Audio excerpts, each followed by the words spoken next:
श्री राम कथा को आगे बढ़ाने में इन माताओं का बड़ा हाथ। माताओं की बड़ी कृपा है। कैसे?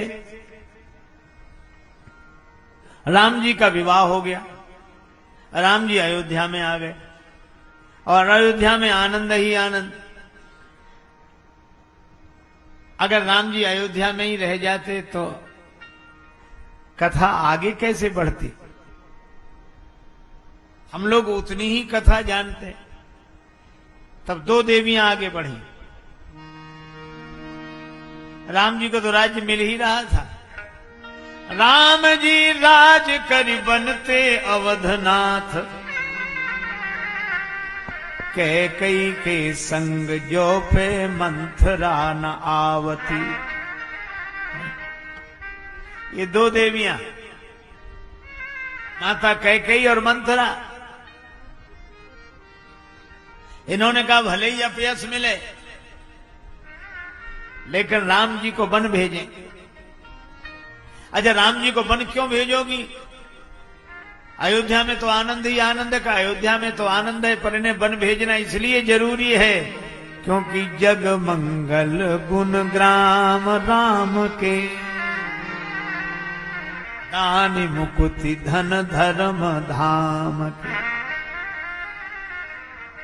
तो महाराज दशरथ तो इन्हें राज्य दे रहे हैं क्योंकि राम जी राज्य के अधिकारी हैं। महारानी कैकेयी बोली निश्चित मैं महाराज दशरथ का विरोध नहीं कर रही हूं, फिर वन क्यों भेज रही हो श्री राम जी को? अच्छा देखो, महाराज दशरथ कहते हैं कि राम रूपी घड़े में राज्य रूपी पानी डालो। राम रूपी मिट्टी के घड़े में राज्य रूपी पानी डालो। पर महारानी कैकेयी ने कहा कि ये कच्चा घड़ा है, अभी राज्य का पानी न डालो, अभी तो घड़े रूपी राम जी को ही वनवास की आग में डालो। घड़े में पानी तो भरना ही है, घड़ा बना ही है पानी भरने के लिए, लेकिन पानी भरने के पहले घड़े को आग में डालो ताकि वो पक जाए, परिपक्व हो जाए। और कैकेयी जी का यही भाव है कि राम जी जब तक आम नहीं बनेंगे, आम आदमी, राम जी जब तक आम नहीं बनेंगे तब तक राम नहीं बनेंगे। उन्हें एक व्यवहारिक जीवन का अनुभव चाहिए, एक एक व्यक्ति की पीड़ा का अनुभव कर सकें। इसलिए इन दो देवियों ने राम जी को वन में भेजा। लेकिन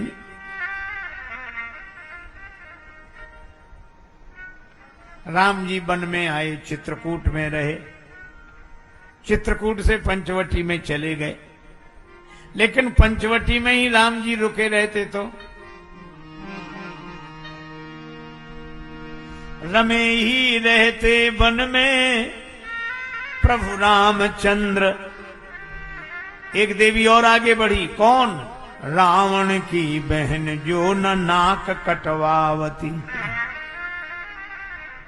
शूर्पणखा ने नाक कान कटवाए पर कथा को आगे बढ़ाया। और शूर्पणखा कहती काम मंथरा कर गई, वन भेजे श्री राम, रण रचने में रहेगा शूर्पणखा का नाम। अच्छा बोलो, एक देवी ने अयोध्या से, महारानी कैकेयी और मंथरा ने अयोध्या से राम जी को वन में भेजा पंचवटी तक, और शूर्पणखा ने कथा को आगे बढ़ाया।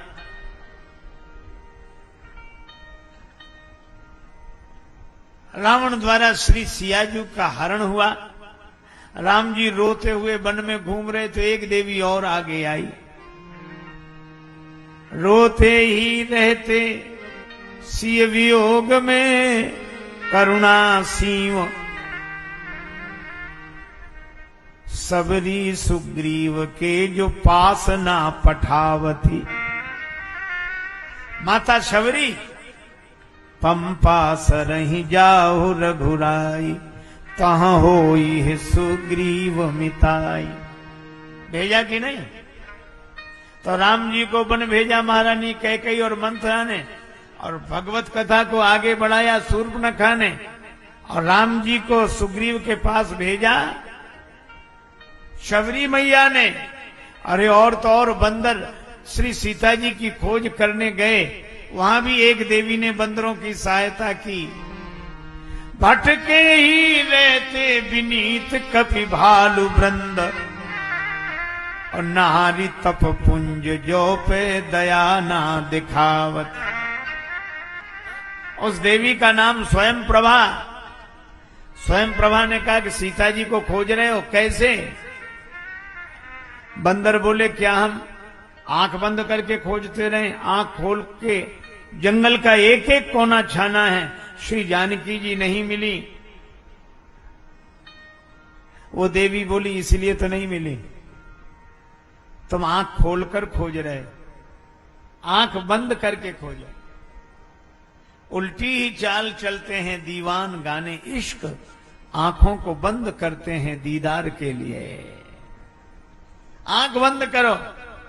और आंख बंद करना क्या है? विश्वास कर लेना। कहते ना, आंख मूंद कर हमारी बात मानो।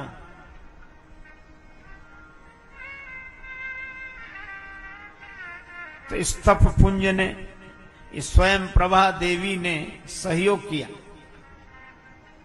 कथा पूरी हुई। अब कथा भगवान शंकर ने अपने हृदय में छिपा ली रचकर। तो फिर एक देवी आगे आई, पार्वती जी। पार्वती जी ने कहा, जो मुंह पर प्रसन्न सुख राशि, जो मुंह पर प्रसन्न सुख राशि, जानिए सत्य मोहे निज दासी। जानिए सत्य मोहे निज दासी, जानिए सत्य मोहे निज दासी। तो प्रभु हरहु मोर अज्ञान, तो प्रभु हरहु मोर अज्ञान। कही रघुनाथ कथा विधि नाना। कही रघुनाथ कथा विधि नाना। कही रघुनाथ कथा विधि नाना। रघुनाथ कथा विधि नाना।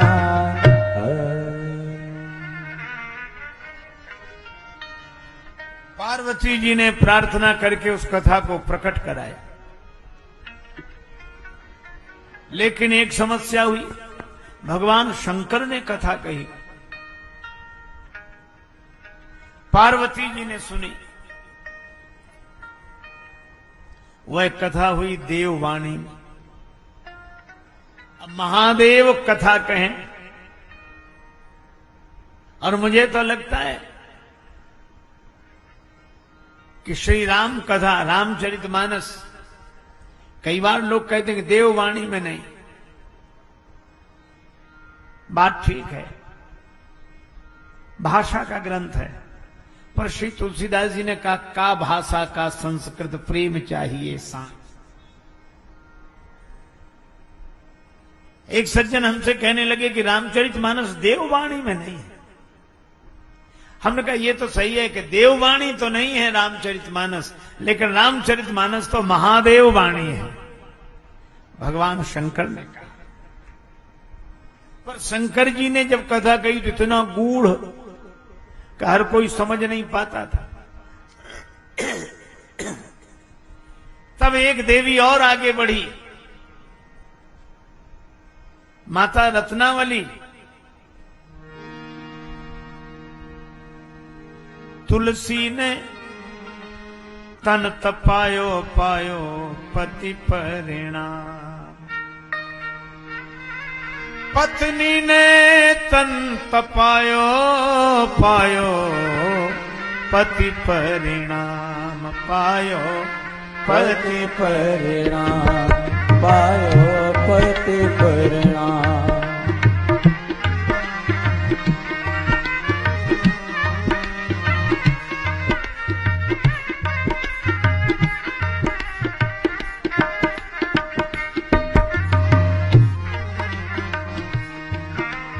कामी राम बोला द्वार सांझ पर खोला। सुन देख ग्रह डोला दुखी नारी के बिन। दुखी नारी के बिन दुखी नारी के बिन। राम बोला जी महाराज घर पधारे सूना भवन।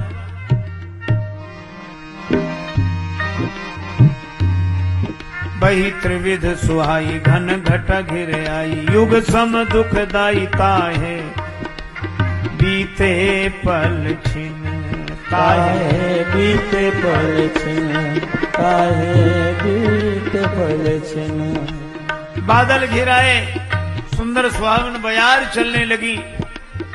श्री तुलसीदास जी ने सूना भवन देखा, मन व्याकुल। इनकी अनुपस्थिति में श्री रत्नावली जी अपने माता पिता के यहाँ चली गई थी। बिनु विराम तजि धाम काम बस ससुरारी धरि धायो पायो पति परिणाम। पत्नी ने तन तपायो पायो पति परिणाम पायो पति परिणाम।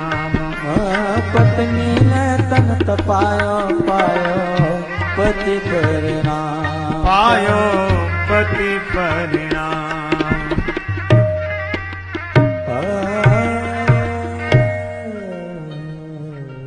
ससुराल पहुंच गए रात को। रात अंधेरी जाए पहुंचे ससुरारी। जाग बोली पिया प्यारी तुम्हें पार कियो कौन।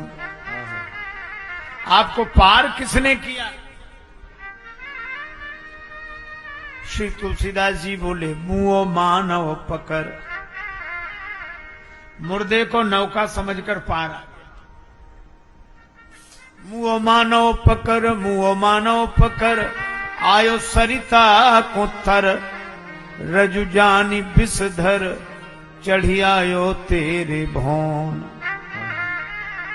सर्प को रस्सी समझकर तुम्हारे भवन में चढ़कर आ गया हूं। रत्नावली जी के आंखों में आंसू भर आए। धन्य तुम्हारो प्रेम प्रिया को कहत ही आ भरी आयो पायो पति परिणाम। धन्य है आपका प्रेम। मुर्दा नहीं समझ में आया, सांप समझ में नहीं आया, ऐसे प्रेम में बावले हो रहे। अस्थि चर्ममय देह यह तासन ऐसी प्रीति जो होती श्री राम सो तो न होती भव भीति।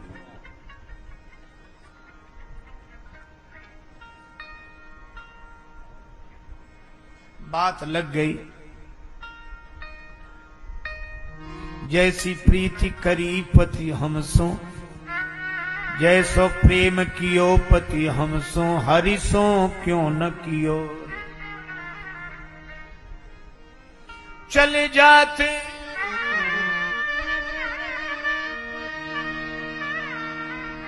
बैकुंठ लोक में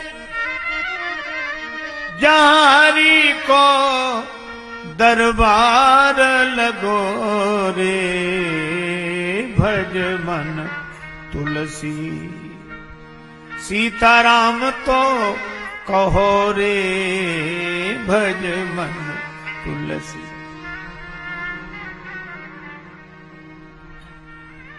तुलसीदास जी को बोध हो गया।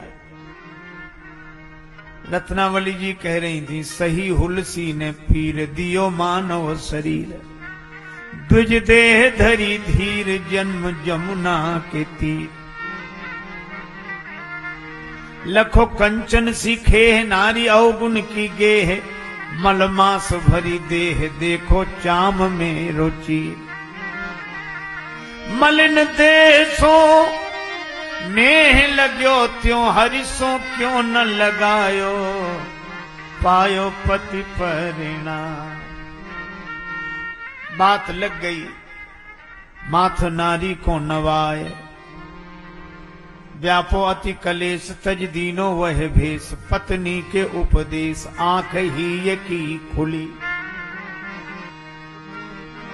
माथ नारी को नवाए, लीनी लेखनी उठाए, गए राम गुण गाए जय जय रत्नावली। तुमने हुलसी के तुलसी को कवि तुलसीदास बनायो, पायो पति परिणाम। पत्नी ने तन तपायो, पायो पति परिणाम। पत्नी ने तन तपायो, पायो पति परिणाम।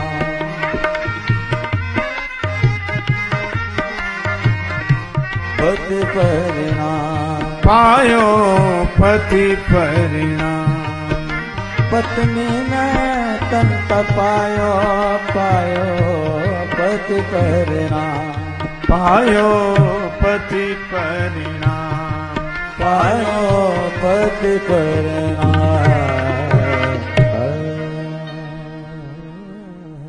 रत्नावली जी के कारण श्री तुलसीदास जी संत हुए और उनके श्रीमुख से श्री राम कथा प्रकट हुई।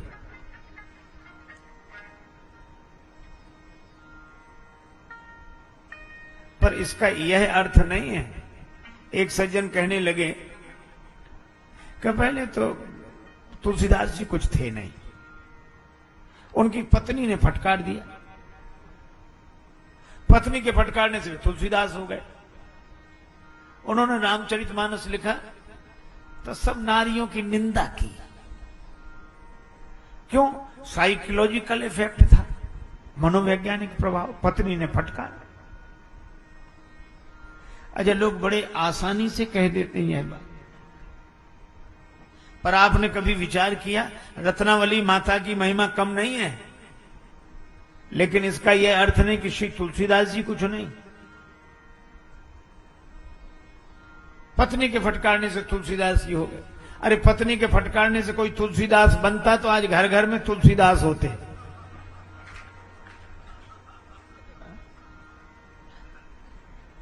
ये रत्नावली माता की महिमा है।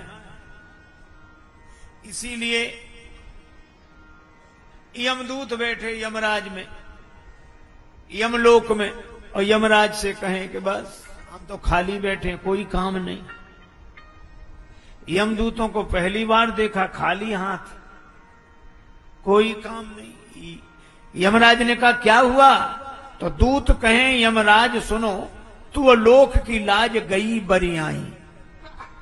तुम्हारे लोक की तो परंपरा गई। क्यों? जानत से नहीं को कहूं जो कथा कवि आदि महेश बनाई। आदि कवि वाल्मीकि जी ने, शंकर जी ने जो कथा लिखी कही, उसको कोई नहीं जानता था। पर हुआ क्या? का सो तुलसी सद्भाव भरी, करी नागरी में नर नारिन गाई। आप गयो और गयो जग को, गौलोक की गैल गहाय गुसाई। स्वयं गए और लोगों को भी ये भगवत धाम का रास्ता बता। इसीलिए एक ने तो कहा कि जेते तुलसी ने तारे, जेते तुलसी ने तारे, तेते नभ में न तारे हैं। तुलसीदास जी महाराज ने जितनों का उद्धार किया, जितनों को तारा, उतने तारे तो आकाश में भी नहीं हैं। यह है राम कथा की महिमा। ये माताओं के कारण, और श्री राम कथा स्वयं माता है।